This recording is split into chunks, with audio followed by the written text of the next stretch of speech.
కూటమి ప్రభుత్వం ప్రతిష్టాత్మకంగా చేపట్టిన P4 కార్యక్రమానికి విశేష స్పందన లభిస్తోంది.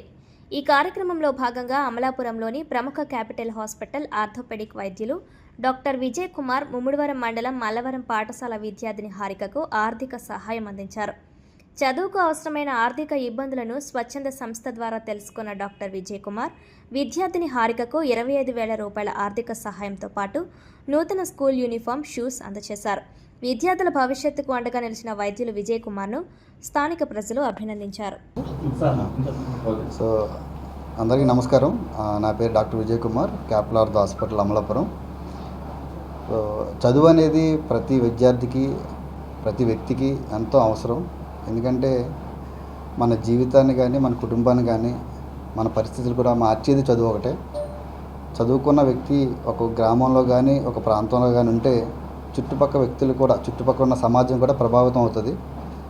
మారి డెవలప్మెంట్ వైపు మనం ప్రయాణించగలుగుతాం. అలాంటి చదువు ప్రతి విద్యార్థికి అవసరం. అది ఎటువంటి విద్యార్థి అయినా సరే ప్రతి విద్యార్థికి చదువు అనేది ముఖ్యం. నేను కూడా చిన్నప్పుడు చాలా కష్టపడి చదువుకున్నవాడిని.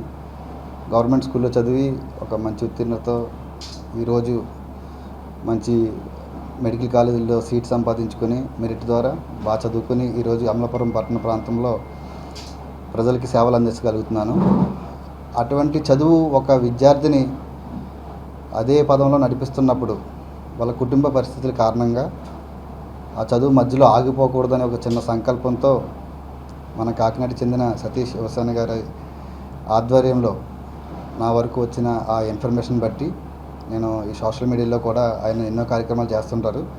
అది చూసి వాళ్ళ కుటుంబం యొక్క డీటెయిల్స్ తెలుసుకున్నాను. హారిక అనే అమ్మాయి చదువుకుంటుంది బాగా.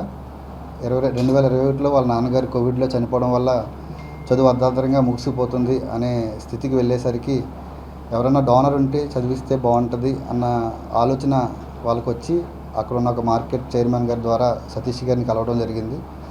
సతీష్ గారు కూడా ఒక జెన్యూన్ ఒక డోనర్ గారు దొరికితే పర్మనెంట్గా డోనర్ అని ప్రతి సంవత్సరం చదివించే ఒక ఎవరన్నా డోనర్ ఉంటే బాగుండని ఆయన వెతుకుతున్నప్పుడు, అదే టైంలో కూడా నేను కూడా ఆయన గురించి తెలుసుకున్నప్పుడు నా ఫ్రెండ్స్ ద్వారా తనను కాంటాక్ట్ చేయడం జరిగింది. వాళ్ళు చాలా హ్యాపీ ఫీల్ అయ్యారు. తను వచ్చి నన్ను అడిగారు, అన్ని డీటెయిల్స్ చెప్పారు. చాలా జెన్యూన్ పర్సన్స్ సార్, బాగా చదివే అమ్మాయి, మధ్యలో తను చదువు ఆగిపోకూడదు, మీరు సాయం చేయాలని అడిగారు. సో ఇటువంటి సేవా కార్యక్రమాలు చేయడం ద్వారా సమాజానికి ఎంతో కొంత మేలు చేయగలుగుతామనే ఒక ఉద్దేశంతో నేను కూడా ఒప్పుకోవడం జరిగింది. అదేవిధంగా ఈరోజు తను వచ్చారు. వాళ్ళకి నేను వాళ్ళ స్కూల్ ఫీజు, అదేవిధంగా కొంత ఉపయోగపడే వాళ్ళ బట్టలు కానీ, లేకపోతే వాళ్ళ పుస్తకాలు కానీ, అదేవిధంగా స్కూల్ షూస్ కానీ ఇవన్నీ కూడా ఇవ్వడం జరిగింది. అది ఒక సంవత్సరమే కాదు, పాప చదువుకునేంతవరకు కూడా నేను ఆ విధమైన సాయం అందిస్తానని వాళ్ళకి మాట కూడా ఇచ్చాను.